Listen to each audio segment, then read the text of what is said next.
Accounting is an art of recording, classifying and summarizing the monitoring. അമൃതയൊക്കെ ഇപ്പൊ എന്ത് ചെയ്യുമായിരിക്കും? അവൾ എല്ലാ ചാപ്റ്ററും പഠിച്ചു കഴിഞ്ഞോ എന്തോ? ഒന്ന് വിളിച്ചു ചോദിച്ചാലോ? അല്ലെങ്കിൽ വേണ്ട, ചോദിച്ചാലോ അവള് പഠിച്ചില്ലെന്നേ പറയൂ. Accounting is an art of recording, classifying, summarizing the monitoring. അമ്മ എന്താ ചോറ് കഴിക്കാൻ വിളിക്കാത്തെ? സാധാരണ വിളിക്കേണ്ട സമയമായല്ലോ. ഉച്ചയ്ക്ക് വെച്ച നല്ല ചിക്കൻ കറിയും മോരുകറിയും ഉണ്ട്. Accounting is an art of recording, classifying, summarizing the monitoring. പരീക്ഷ ഇല്ലായിരുന്നെങ്കിലും പുഷ്പ കാണാൻ പോവായിരുന്നു. ആ പാട്ടിലൊക്കെ എന്നാ ഡാൻസാ പുള്ളിക്കാരൻ കളിക്കുന്നത്. Accounting is an art of recording, classifying, summarizing the monetary.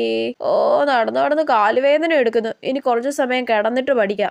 Accounting is an art of recording, classifying, summarizing the monetary.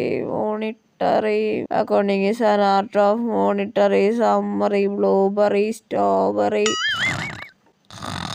Next morning. പക്ഷെ ഞാൻ എന്തൊരു മണ്ടിയാ, കിടന്ന് പഠിക്കാൻ പോയപ്പോഴേ ചിന്തിക്കണമായിരുന്നു ഞാൻ ഉറങ്ങി പോകുന്നു. ആ സാരമില്ല, ഇന്ന് നല്ലോണം കട്ടയ്ക്ക് പഠിക്കാം. Accounting is an art of recording, classifying, summarising